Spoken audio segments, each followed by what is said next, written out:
पहली बात तो इस युग में कोई भी हो 16वें स्वर से ऊपर कोई जा ही नहीं सकता।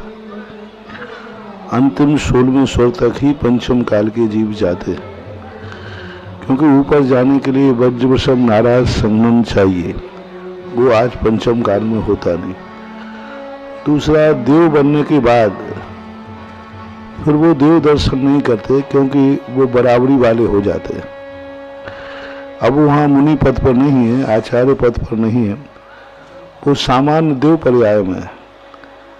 अब सामान्य जब देव पर्याय में हो जाते हैं तो देव देव के दर्शन नहीं करते, वो पर्याय पूज्य नहीं है। जिस पर्याय में आचार्य महाराज गए हैं, अब वो पर्याय अपन को भी पूज्य नहीं है, अपन भी उस पर्याय की वंदना नहीं करेंगे। अपन तो आचार्य विद्यासागर महाराज की पर्याय की नमोस्तु करते हैं। अब वो देव बन गए हैं तो देव पर्याय की वंदना नहीं है, वो देव पर्याय पूजनी नहीं है। असंजदो न बंदी दब्बो, क्योंकि देव पर्याय पर पहुंचने के बाद नियम है कि वो असंयमी होते।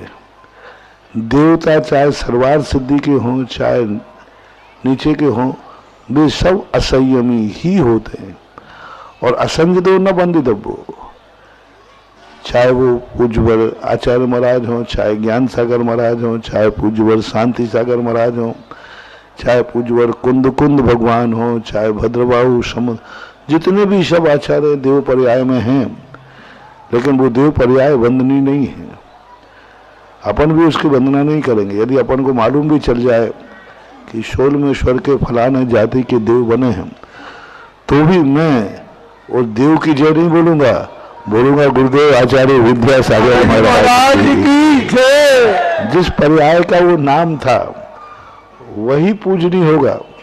अब वो दूसरे नाम से देव बन गए होंगे, मान लो 16वें स्वर के इंद्र हैं, कोई भी इंद्र बन गए होंगे, तो भी वो वंदना के योग्य नहीं है, वो नमोस्तु के योग्य नहीं है। इससे देवता जाकर के जब देव पर्याय में चले जाते हैं तो साधर्मी का व्यवहार होता है। जैसे आप एक दूसरे को जय जिनेंद्र करते हैं, तो वहां देवता लोग भी आपसी में जय जिनेंद्र कर रहे। कुंद भगवान भी स्वर्ग में होंगे, वे भी जय जिनेंद्र कर रहे होंगे। हाँ, अब वो उनके लिए भी आचार्य महाराज और दोनों एक स्वर्ग में मिल जाएं तो चर्चाएं जरूर कर रहे होंगे कि आप जब कुंद थे, आपके ग्रंथों को हमने रटा था, शिष्यों को रटाया था।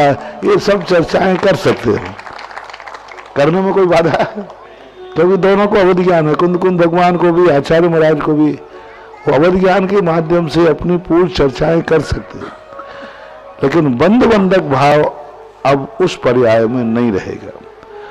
हमारे यहाँ पर्याय पूजनी, जैसे भूतकालीन तीर्थंकर राजा श्रेणिक नरक में है, तो राजा श्रेणिक को हम वंदना नहीं करेंगे, लेकिन महापद्म नाम को वंदना करेंगे।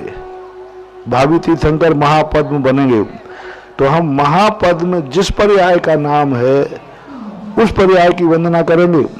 और वही जीव अभी नरकों में पड़ा है तो हम राजा श्रेणिक की वंदना नहीं करेंगे। तो इसी प्रकार उन देवताओं में तो अब कोई बंधक भाव रहा नहीं। अपने लिए तो वो पर्याय जो यहाँ थी, उस पर्याय को अपन त्रिकालिक पूज्य मानते हैं।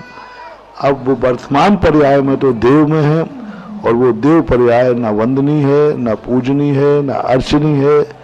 कोई देवता एक दूसरे को मात जय जिनेंद्र करेंगे, वंदक भाव नहीं, दर्शन भाव नहीं।